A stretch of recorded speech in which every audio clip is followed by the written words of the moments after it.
ভারতবর্ষের ওড়িশায় অবস্থিত কোণার্ক মন্দির।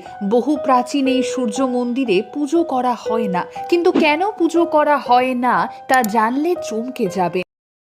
আমাদের আদি কথার পর্বগুলো যদি আপনাদের ভালো লেগে থাকে তাহলে সাবস্ক্রাইব করতে ভুলবেন না।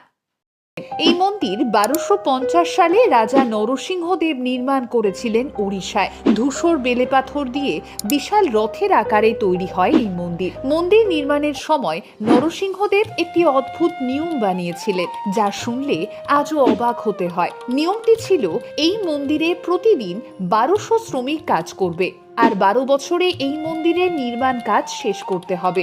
যদি 1200 জন শ্রমিকের মধ্যে কোনো একজন শ্রমিকের কম বেশি হয় তাহলে সবাইকেই প্রাণদণ্ড দেওয়া হবে। এই শর্ত মেনেই একদিন এই মন্দির নির্মাণের কাজ শুরু হয়। মন্দির তৈরির কাজ শুরু হওয়ার কিছুদিন পর একজন শ্রমিকের স্ত্রী গর্ভবতী হন। তবুও সেই শ্রমিকের কাজ ছেড়ে তার স্ত্রীর কাছে যাওয়া সম্ভব ছিল না। এরপর ওই শ্রমিকের স্ত্রী একটি পুত্র সন্তানের জন্ম দেন। তখনও সেই শ্রমিক মন্দিরের কাজ ছেড়ে যাননি। ওই পুত্রের নাম রাখা হয় ধর্মদাস। শিশুটি তার মায়ের কাছে তার পিতার সম্পর্কে জানতে চাইলে তার মা তার পিতা সম্পর্কে সবটা জানায়। এরপর ওই শিশু একটু একটু করে বড় হয়ে ওঠে। একদিন তার পিতার কাছে যায়। তখনও সেই মন্দির নির্মাণের কাজ আরো 7 দিন বাকি ছিল। মন্দিরের মঙ্গল ঘর তখনও স্থাপিত হয়নি। পিতার কষ্ট দেখে ধর্মদাস মঙ্গল ঘর নির্মাণের জন্য কাজে লেগে পড়ে, কিন্তু এতে মন্দির তৈরিতে একজন শ্রমিক বেশি হয়ে যায়, অর্থাৎ রাজার নিয়ম উল্লঙ্ঘন হয়।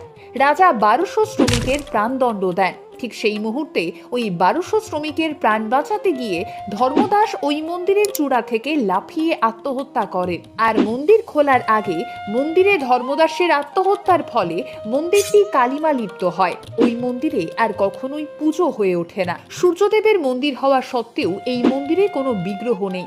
কথিত আছে, রাত নামলে আজও এই মন্দিরের চারপাশ থেকে অদ্ভুত আর্তনাদ শোনা যায়। শুধু ভারতবর্ষই কেন, পৃথিবীর সমস্ত মন্দিরেই জুতো পরে প্রবেশ করা নিষেধ, কিন্তু এই মন্দিরে জুতো পরেই প্রবেশ করতে পারবেন আপনি।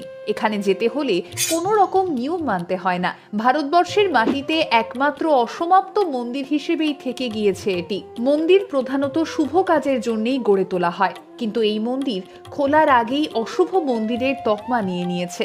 একটি ছেলের মৃত্যুর অভিশাপ হয়ে থেকে গিয়েছে এই মন্দির চত্বর। আজও বহু মানুষ পৌঁছে যান এই মন্দিরে, তবে পুজো দিতে নয়, শুধুমাত্র ইতিহাসের টানে। পুজো অর্চনা, ভগবান, কোনো শুভ কাজ, এই সবটা ছাড়াই আজও মাথা তুলে দাঁড়িয়ে ভারতের বুকে এই কোণার্ক মন্দির।